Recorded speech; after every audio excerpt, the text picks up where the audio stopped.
ఇచ్చిన మాటకు కట్టుబడి ప్రతి హామీని జగన్ నెరవేర్చారని కడప ఎంపీ అవినాష్ రెడ్డి, ఎమ్మెల్యే సుధా అన్నారు. కడప జిల్లా పోరు మామిళ్లలో బైక్ ర్యాలీలో నేతలు పాల్గొన్నారు.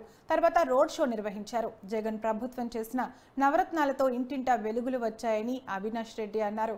అమ్మ ఒడి, జగనన్న విద్యా కానుక లాంటి పథకాలతో పేద కుటుంబాల చదువుకు భరోసా కలిగిందని చెప్పారు. రైతులకు కూడా పెట్టుబడి సాయం సమయానికి అందుతుందని, మరోసారి జగన్ను సీఎం చేయాలని కోరారు.